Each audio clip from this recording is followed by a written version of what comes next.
Hi, it's Sarah Carr, Chief Executive of Naturewatch Foundation. At the end of every year, our team comes together to decide on the content of our annual review of the year. And I'm really pleased that it's come back from the printers. And for this year, we've decided for the front page to have an infographic designed by one of our team members. And that kind of gives a bit of a summary of what we did in 2024.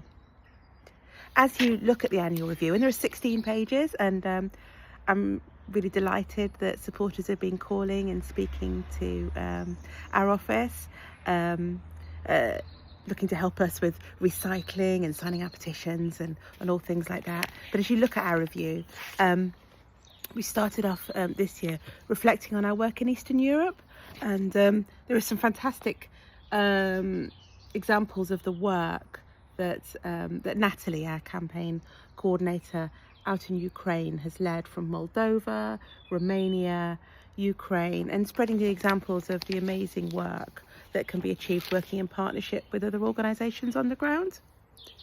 From page 4, we have a section on our work on companion animals, and everything from some of our investigations work to reflecting on our pet rescue grant, which we launched last year, to the work we've done in working with members of Parliament, but also the amazing freedom of information requests that Natalie, our campaign manager, put together, shining a light on the puppy trade across the UK, and pulling a dog breeding map of the UK, the first of its kind, so you can see where licensed breeders are, but also where the gaps are, where puppy farmers are, and those areas that really need attention. So that's a really good read to understand all the different issues. There's also a section about Bullycats, which was one of the issues that came up last year, which was really sad examples of cats being bred with exaggerated physical traits. The next section from page 6 to 7 is focused on our work tackling wildlife crime.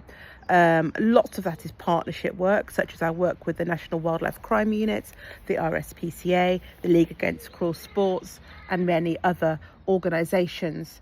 We also have a section here on Operation Recall, which is about tackling livestock and wildlife worrying. Especially as we move into spring, it's really important to reflect on, keeping your dog on a lead if you're out in nature, and we don't want any of those horrendous issues that take place, just absolutely heartbreaking. There's also a lovely section on just reflecting that we won an award last year at the Charity Awards for our Force Control Room project. So that's fantastic. Page 8, we reflect on our Protect Animals, Protect People, Breaking the Link work, which is about tackling the link between domestic abuse and animal violence. And one of the really big events we did last year was in the Houses of Parliament with the Associate Parliamentary Dog Awareness Group, fantastic all-party group led by the vet Mark Abraham and MP Rosie Duffield. We also worked with police forces up and down the UK. I'm absolutely delighted to say that now every police force in the country has a section on their website about the link. Really important work led by my colleague Mark. Fantastic work he does there. The next section on page 9 is the work on that we do tackling animal experiments. It's a really hard campaign. Progress is so slow, incremental. We find it incredibly frustrating, and we know our supporters do too. By bit, we're trying to, do our best to make progress.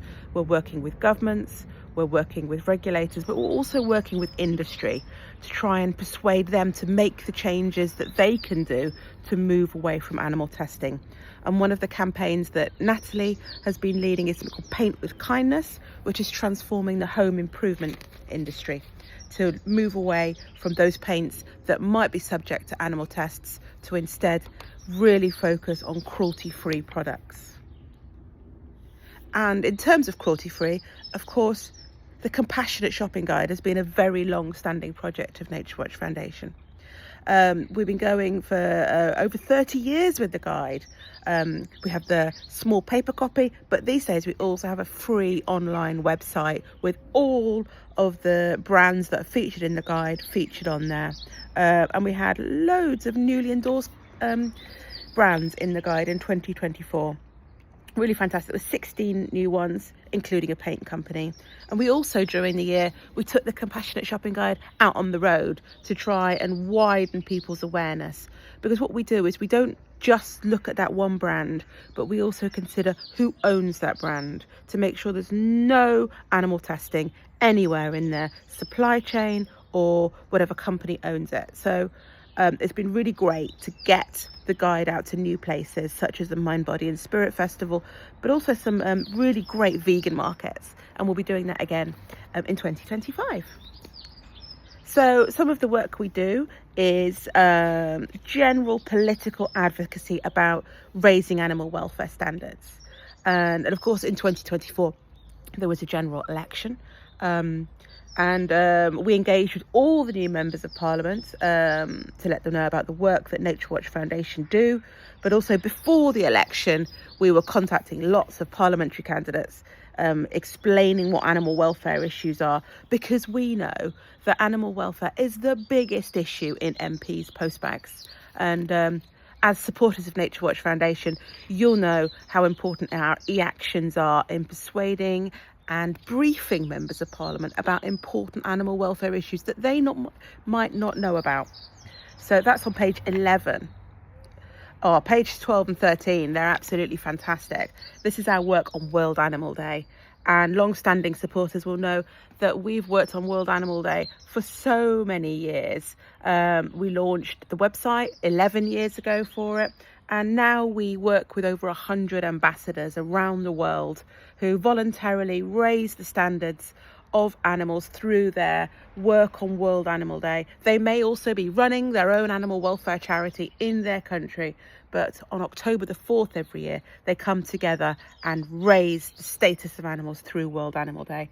And in 2024, it was no different because it went to all corners of the world. It was lovely to see Cheltenham Brownies holding a World Animal Day party. But then in Australia, Edgar's Mission, they ran a live stream tour of their sanctuary. In Albania, Animals Need Me organised a seminar. In Estonia, they held an animal welfare conference. Every corner of the world. Incredibly important World Animal Day, and it's a joy to organise. It can be quite complex and challenging, but it really is a joy. At Naturewatch Foundation ourselves, we generally stay behind the scenes for World Animal Day to just raise it everywhere. But we did hold some of our own events in 2024. We celebrated animal welfare in Wales with a joint event in the Senate.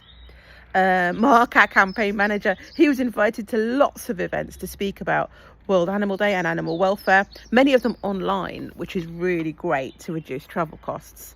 And we also did a Donate a Dinner initiative, which we'll be doing again in 2025, encouraging people to donate a meal to their animal shelter to mark World Animal Day.